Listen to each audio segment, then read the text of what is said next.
The biggest problem with the current meta is everyone is just focused on 3 main DPS in the game.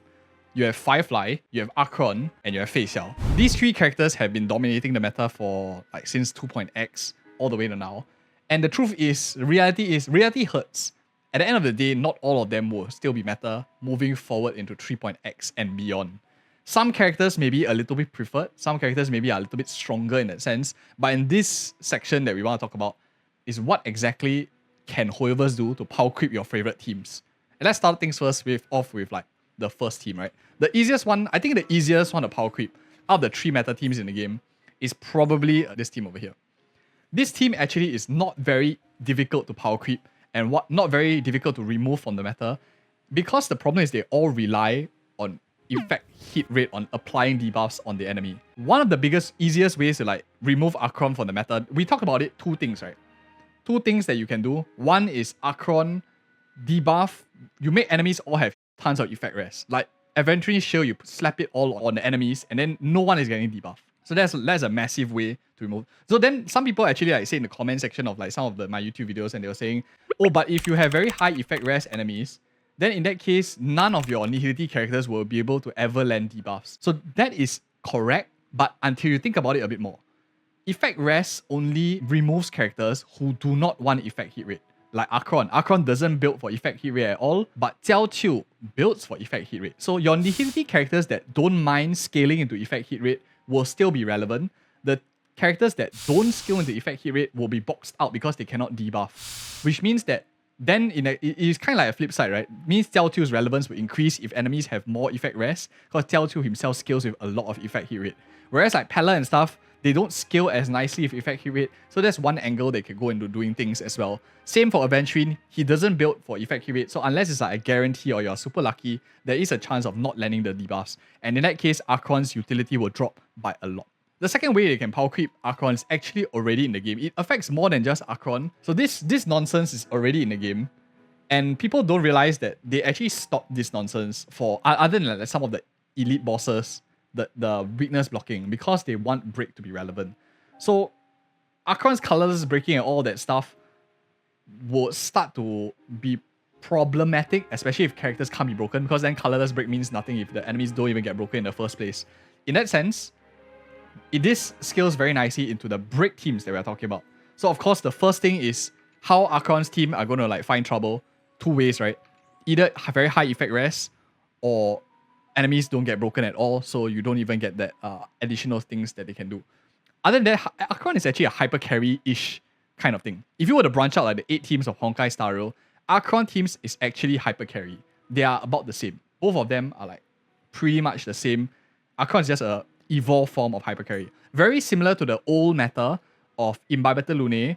Very similar to the old meta to some extent of Jingliu, because Jingliu people were running double DPS with Blade back then also.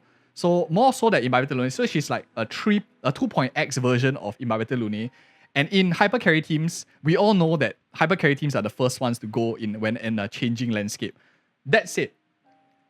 Of course, we're talking about the negatives is one thing, but now we want to talk about how do you prevent this for your account, right? How do you drag this out as long as you can? Like, so that you don't get a lot of these problems going into 3.x, if that's Hoyoverse like Giga Chat game plan. The biggest thing, of course, as we talked about, is like characters that scale with effect hit rate. Acheron might not be able to land debuffs herself, but if her teammates have effect hit rate scaling, you counter the effect res kind of point of view. Second thing, of course, is utility for Acheron. You want to pull for her E2 S1 so that you are able to free up your this character for a character that doesn't care about effect res at all and just buffs Acheron damage. So in that case, if you don't really have characters that have high effect res, high effect hit rate, you can't land debuffs, at least you can pump Acheron up a bit to do more base damage. But at the end of the day, you want to land the debuffs in order to make Acheron work. So it's a bit of a hit or miss. So again, Hoyoverse wins. You want to spend more money on more characters, you want to spend more money on E2S1 to increase your versatility. The house always wins. It's just how long you want to spend, how much money you want to pay to keep your Acheron relevant. Next team. Who is the second easiest team to actually power creep? I think Firefly is probably the second one. Break is probably the easiest one. So this is probably like the second team out of the 3 of them that is highest at risk to like get power crept. Why is that? One of the things is like if enemies don't get weakness broken, nothing will happen. But the distance between Acheron and Firefly in terms of likelihood is, I think that Brick still has legs to go. Like still has a ways to go. They are still introducing new styles into it.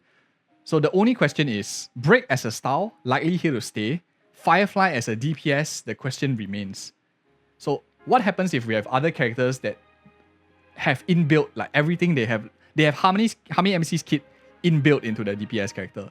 Or maybe we start to have like multiple double DPS meta of like Boot Hill and Firefly. These are all ways that they can go around changing the Brick meta. You have characters that instead of Runmei who gives that flower bloom to make them break longer, you shift away from super break and instead go to like, I don't know, double break systems where your enemy has now like 2 weakness break bars, as we talked about on like a video that was released a little bit earlier where we talk about the ways that break can go. So I think that this team, break teams, have a lot of monetization opportunity for Hoyoverse, and Firefly is at risk because she is a DPS character and other characters maybe might fill this slot better if they are zoomed in focus here and they want to sell this better. The question is, will they do it or will they not? Overall, as a style, break teams, I think still can go. Firefly is quite big at risk, especially if they shift away to other metas. Who knows, right? At this point, it's all just guessing. But there's just some ways that they can actually change and what I think is likely going to happen to Firefly in 3.x and forward. Because you need to sell more characters. It's impossible to like let us clear with the 3 meta DPS like Acheron, Firefly, and follow-up team compositions. It's just impossible for them to like continuously let us clear with this. So the last out of all of them, which I think is the hardest to power creep, is Feixiao's team. The reason why like Feixiao's team is the hardest out of all of them is because hers is a team-wide power creep that you need to do. This is probably one of the most balanced team composition because your damage comes from everywhere. Unlike Firefly teams, which really focus on like one particular character doing a lot of the damage. Let's say, just say you exclude Mr. Boot Hill here, and you slap in like a template team that most people will be playing with. Lingsha maybe swap out with Gallagher and stuff. Most of the damage comes from Firefly. This is like pretty much hyper carry break at this point of the game. Very similar to Acheron, which is very easy to power creep. Feixiao, on the other hand, is a team-wide power creep that you need to do. So it's not just one particular character, one particular instance that you need to get rid of. Sure, she might be at risk, but this team composition, if you have this already, I will be feeling quite secure because follow-on attacking is quite difficult to get rid of. How do you prevent power creep? How do you prevent them from follow-on attacking? The only way I can think of is characters can no longer do damage outside of their turn order. So you can only do damage on your turn. Otherwise, you can't do any damage at all.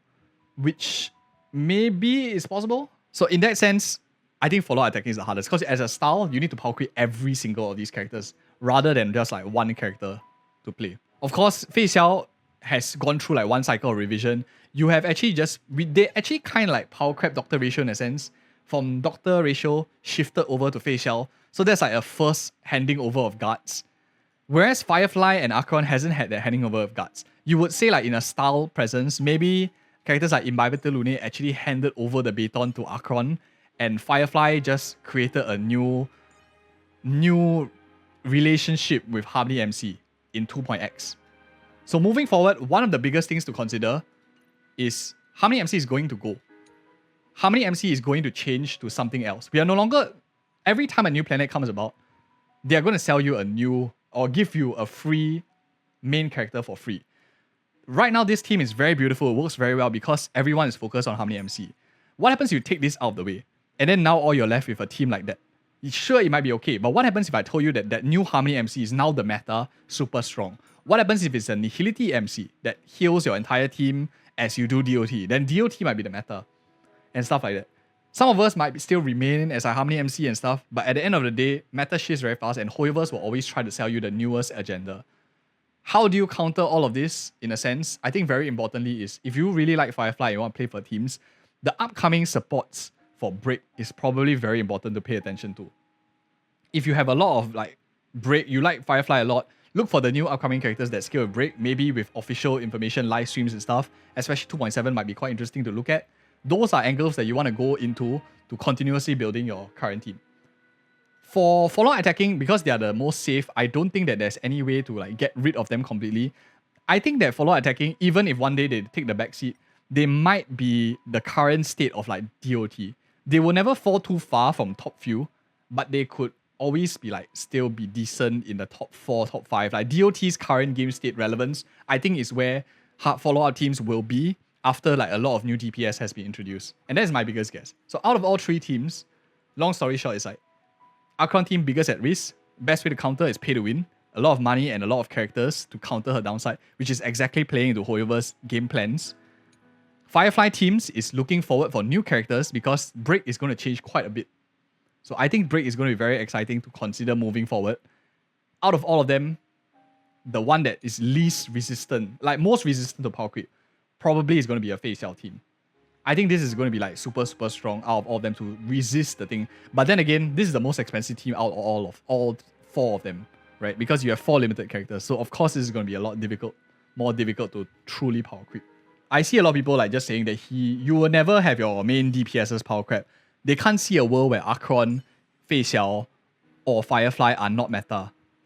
But those who have been playing for a bit longer and you have been around since Imbibitor Lune and Jingliu's time, it was quite difficult to predict that it would change so drastically for a character who was top tier meta because her crit rate could be something like super low and then totally irrelevant. That is really scary stuff. And I'm just here to like help us prepare and think in advance so we don't get mentally shocked